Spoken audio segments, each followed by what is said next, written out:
To talk about this, we're now joined by Guy Saint-Jacques. He was Canada's ambassador to China from 2012 to 2016. Ambassador, thank you for joining us. Thank you for the invitation.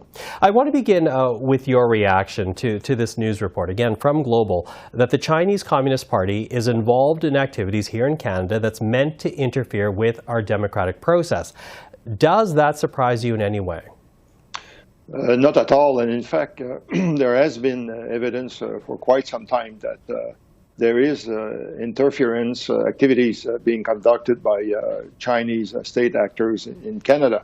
In fact, since Xi Jinping took power 10 years ago, he has increased the budget of the United Front Work Department and of the Ministry of State Security. So you have more spying taking place and more interference. And interference takes place in our political system, but also on university campuses to try to prevent discussion on subjects that China considers red lines.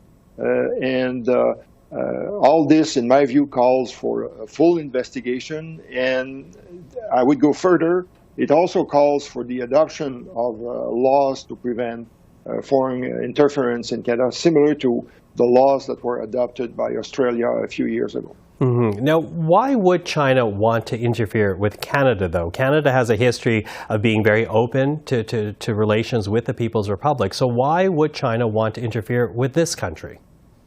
Well, you're right. You know, we had, I would say, a very successful relationship with China until a few years ago. I would say that trust was completely broken with the Meng Wanzhou, two Michaels affairs, but also I would say that we have learned a lot more in the last few years on the aggressive foreign policy conducted by China. They don't hesitate to take coercive actions such as hostage-taking or punishing a country with severe tariffs. But they also take advantage of our open societies. You see that Ambassador Zhong Peiwu, the Chinese ambassador, takes opportunities of all interview requests, all speaking engagements in Canada. We offer him all those platforms.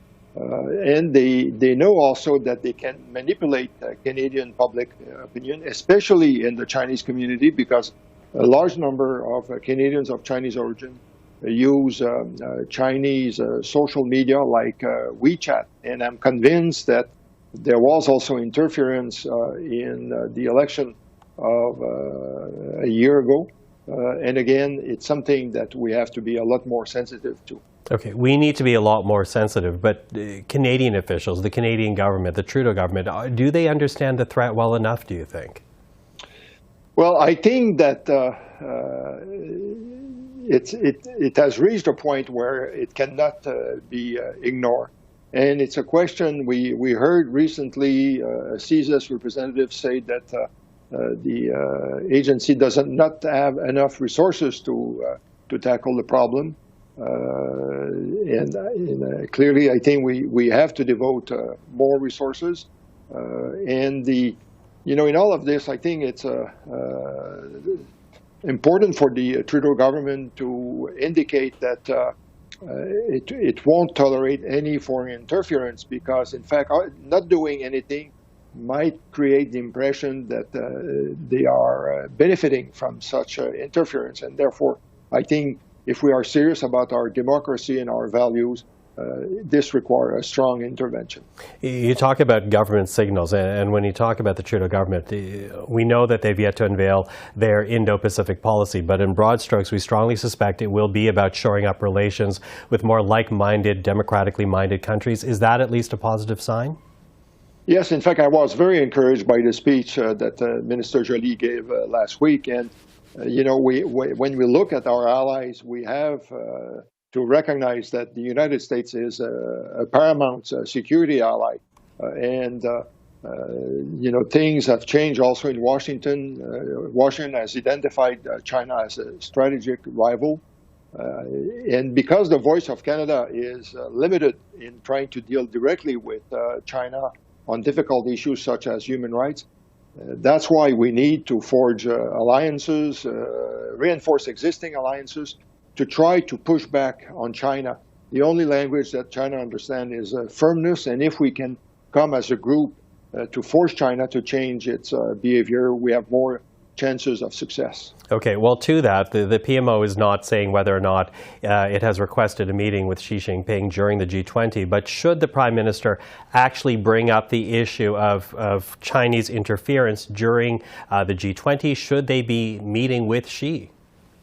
Well, I think that I would not be surprised if there were informal soundings in Beijing to see if a meeting could be arranged, but you can bet that Xi Jinping does not want to reward Mr. Trudeau, especially after the speech that was given by Minister Freeland in Washington a month ago, after also Minister Champagne ordered three companies, Chinese companies, to divest their investment in Canadian mining societies. And of course, after Minister Joly announced that we will have a much more restricted engagement with China. I hope that, this being said, that Minister Joly will be able to corner her counterpart, Wang Yi, to discuss this. There might be an opportunity for the Prime Minister to exchange a few words with Xi Jinping, because they will be seated next to each other. But in any case, I think that again, Xi Jinping is still in a mood that he wants to punish Canada and offer no rewards. Okay, but if Xi does not speak to the Prime Minister and it does fall on Joly, what is the danger if this issue is not raised? The very fact that intelligence in this country is warning of Chinese interference. Well, I think clearly the measures that need to be taken right here in Canada. This subject and spying, those issues have been raised in the past with China, despite discussing this and warning China about consequences. We have to to realize that there were not really that much consequences, and China will continue to do this, to take advantage, and therefore, personally, I think it's more important to show leadership by taking measures in Canada, by adopting new laws. This will send a clear message, and also, what the government could do if it can identify official Chinese diplomats that have been involved in interference activities. This person should be expelled from Canada. Guy Saint-Jacques, thank you very much for the time again. Thank you.